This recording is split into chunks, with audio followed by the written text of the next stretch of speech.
हाय बेचारी बहू। सरिता की शादी एक अच्छे परिवार में हुई है। उसका पति रोहन उसे बहुत प्यार करता है।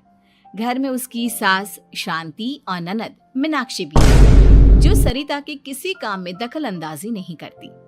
लेकिन फिर भी सरिता को ऐसा लगता है कि दुनिया की सबसे ज्यादा बेचारी बहू वही है और सबसे ज्यादा अत्याचार उसी पर हो रहा है।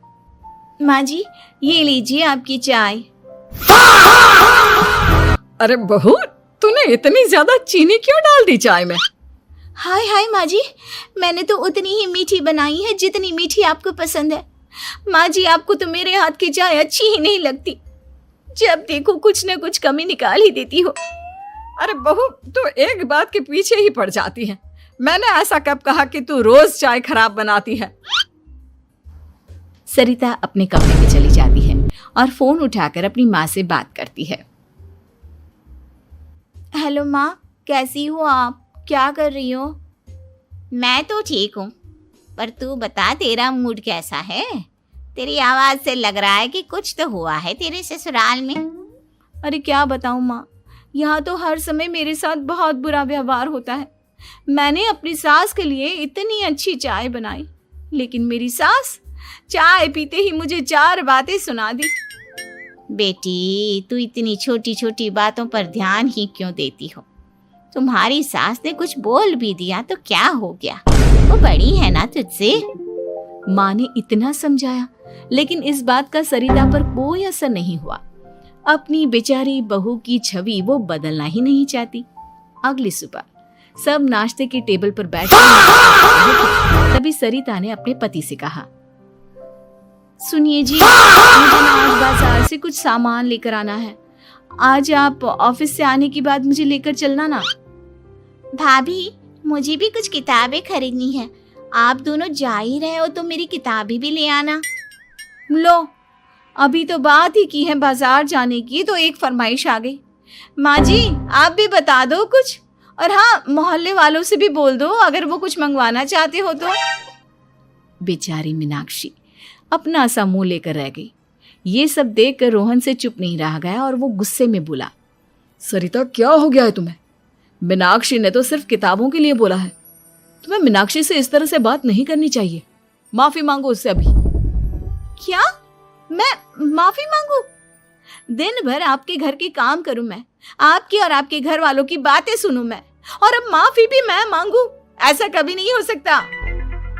ये बोलकर सरिता वहां से चली जाती है। एक दिन उनकी पड़ोसन घर आती है। अरे सरिता, क्या कर रही है? और क्या करूंगी भाभी जी, बस घर का काम ही कर रही हूँ। आप बताओ कैसे आना हुआ? अरे मैं तो तुम्हारा हालचाल पूछने आई थी, लेकिन तुम तो बिजी लग रही हो। कोई बात नहीं, मैं बाद में आ जाऊंगी। और क्या करूं भाभी जी, जब से शादी होकर आई हूँ ना, बस काम ही कर रही हूँ। और इस घर में ना कोई मेरी कदर नहीं करता। पति है जो बस घर से ऑफिस, ऑफिस से घर। ननद को तो कॉलेज से फुर्सत नहीं। बची सास तो उनका सारा समय मेरी गलतियां निकालने में लग जाता है। अरे ये क्या कह रही हो सरिता?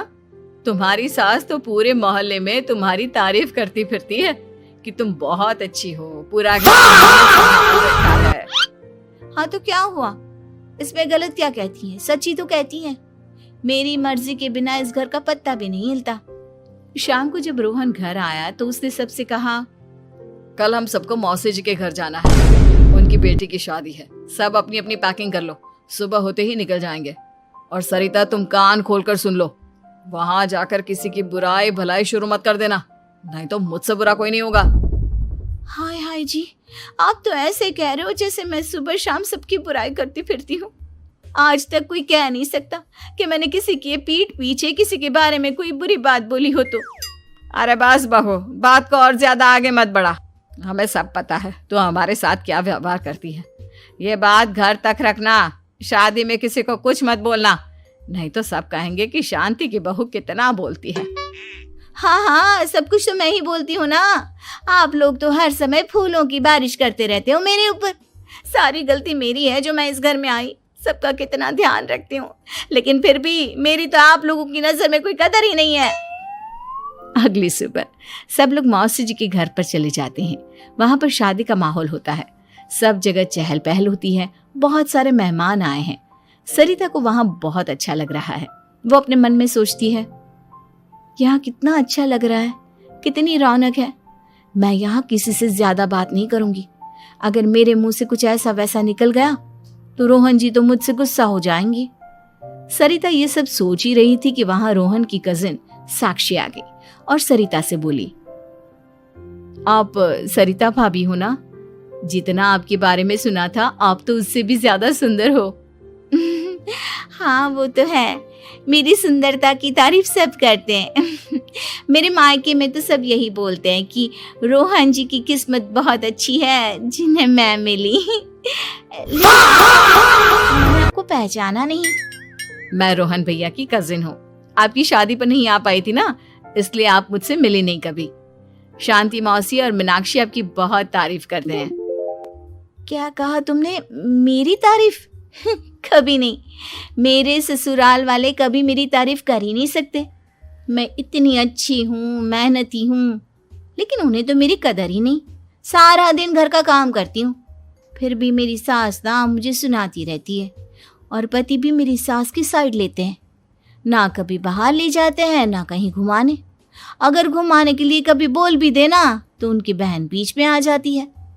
मैं कैसे रह रही हूँ उस घर में ये मैं ही जानती हूँ। सरिता की ये बातें सुनकर साक्षी को बड़ी हैरानी हुई। अब वो हर किसी के सामने अपनी बढ़ाई और ससुराल वालों की बुराई करने लगी। रोहन और शांति को सरिता पर बहुत गुस्सा आया, लेकिन वो चुप रहे। अगले दिन जब वो अपने घर पर आए, सरिता, तुमने क्यों सबके सामने मेरी इज्जत का तमाशा बनाया? तुमसे बोला था ना कि चुप रहना।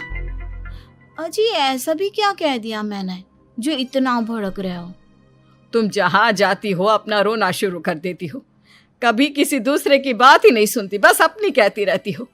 तुमने सबके सामने हमारा तमाशा बनाकर रख दिया है।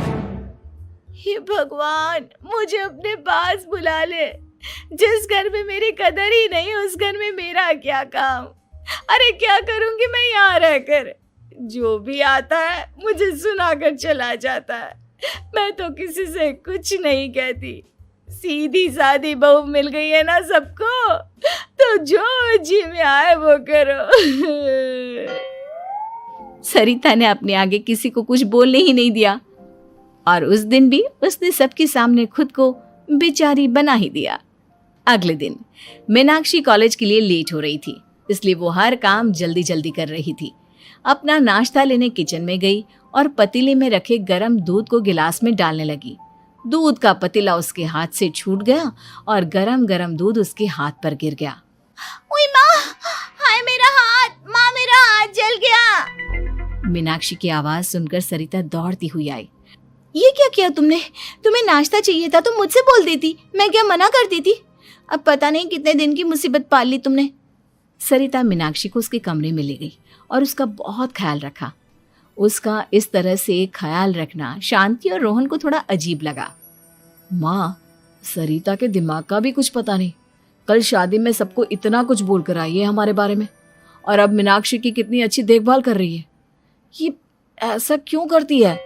बेटा, तेरी बीवी की ना आदत हो गई है सबके सामने खुद को बेचारी दिखाने की, और आदत इतनी जल्दी नहीं बदलती। जब ये बोलना शुरू करती है तो रुकने का नाम ही नहीं लेती, इसलिए इसे पता ही नहीं चलता कि ये किसके सामने क्या बोली जा रही है। लेकिन दिल की बहुत अच्छी है। हमें भी अपना दिल बड़ा करके ये जैसी है इसे स्वीकार करना चाहिए।